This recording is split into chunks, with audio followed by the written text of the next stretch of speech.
Hello বন্ধুরা, আজকে আমি তোমাদের কাছে নিয়ে চলে এসেছি টক ঝাল কাঁচা আমের আচার। এই টক ঝাল কাঁচা আমের আচারটি গরমকালে খেলে একদম মুখ ছেড়ে যাবে। তো চলো বন্ধুরা, ভিডিওতে আসি।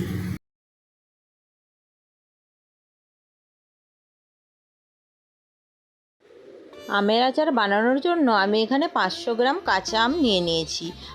আমের আচার বানালে সবসময় আমটাকে ভালো করে ধুয়ে নেবে। আমটা কাটার পরে না ধোয়াটা ঠিক হবে না। তো এখানে আমি আমটা ভালো করে ধুয়ে নিয়েছি। ধুয়ে নিয়ে দেখো আমের গা থেকে জলগুলো ভালো করে মুছে নিচ্ছি। দিয়ে আমি আমগুলোকে ছোট্ট ছোট্ট পিস পিস করে কেটে নেব। আমগুলোর ছাল আমি ছাড়াবো না, আমগুলো ছাল সমেতই আমি আচারটা বানাবো।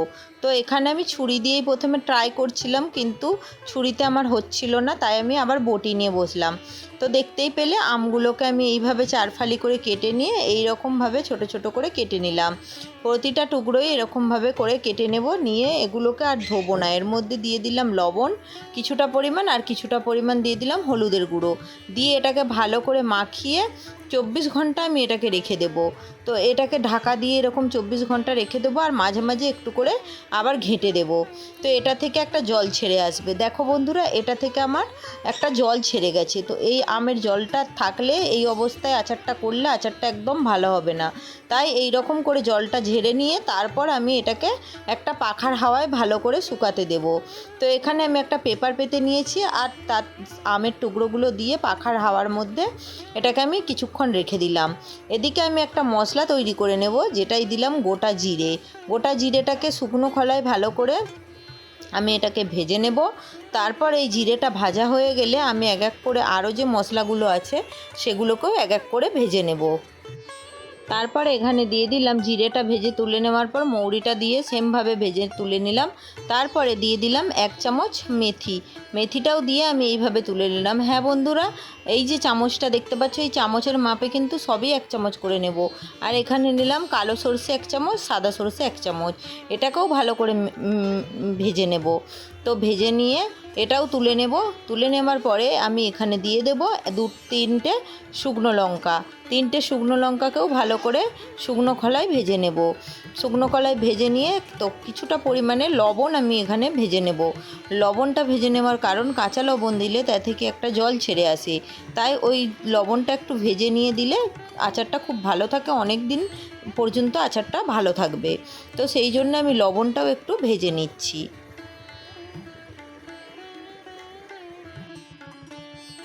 এখানে আমি একটা মিক্সিং বোল নিয়ে নিয়েছি, আর তাতে দিয়ে দিলাম জিরে, ভেজে রাখা জিরেটা। তারপর এতে দিয়ে দিলাম সেই কালো আর সাদা সরষে মেশানোটা, আর এর মধ্যে দিয়ে দিলাম মৌরিটা আর শুকনো লঙ্কাটা আর মেথিটা।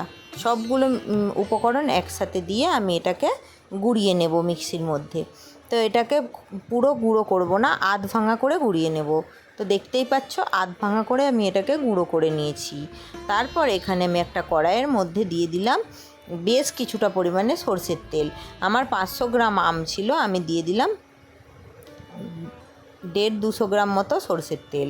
তো এই সরষের তেলটাকে ভালো করে গরম করে নেব। খুব ভালো করে গরম করে নিয়ে তারপর হালকা গরম থাকবে, হালকা গরম একদম, মানে খুব বেশি গরম নয়, ঠিক সেই হালকা গরম যখন থাকবে ওই সরষের তেলের অর্ধেক সরষের তেল আমি এই বোলটার মধ্যে নিয়ে নিলাম। অবশ্যই হালকা গরম থাকবে। আর তার মধ্যে দিয়ে দিলাম 1 চামচ কালো জিরে আর 1 চামচ জোয়ান, আর দিয়ে দিলাম কিছুটা পরিমাণে হিং। হিংটা দেওয়ার কারণ আমের আচারটা খেতে সুন্দর হবে, তাই হিংটা দিলাম। তো আর এখানে দিয়ে দিলাম 1.5 চামচ হলুদের গুঁড়ো আর 1 চামচ লঙ্কার গুঁড়ো। এই উপকরণগুলো দিয়ে আমি আর এখানে দিয়ে দেব যে ভেজে রেখেছিলাম নুনটা, সেই লবণটাও দিয়ে দিলাম। দিয়ে আমি এগুলোকে ভালো করে ঘেঁটে নেব। ভালো করে এগুলোকে মিশিয়ে ঘেঁটে নিয়ে আমি এর মধ্যে দিয়ে দেব যে মশলা গুঁড়ো করে মশলাটা রেখেছিলাম, সেই গুঁড়ো মশলাটাও এর মধ্যে আমি দিয়ে দেবো। ভাজা যে মশলাটা, ভাজা মশলাটাও দিয়ে ভালো করে এর মধ্যে মিশিয়ে নেব।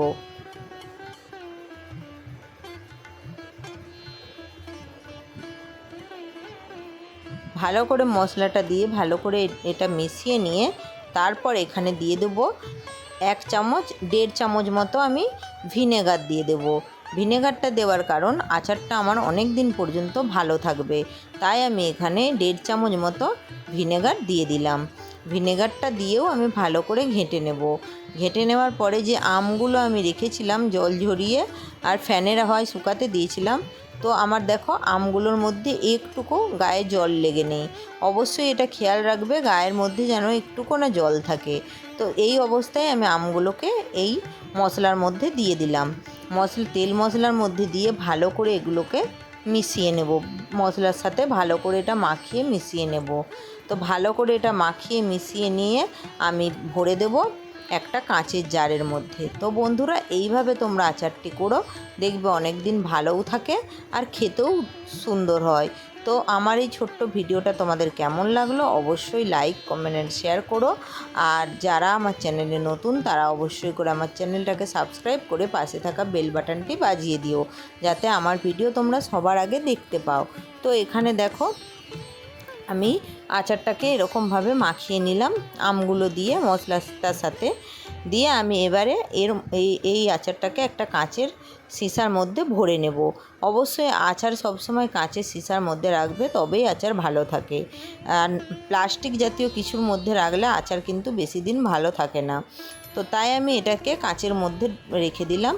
কাঁচের মধ্যে রেখে পুড়ে দিয়ে তারপর আমি এটার মধ্যে যে বাকি যে তেলটা রেখেছিলাম সেই তেলটা পুরো ঠান্ডা হয়ে গেছে এতক্ষণে।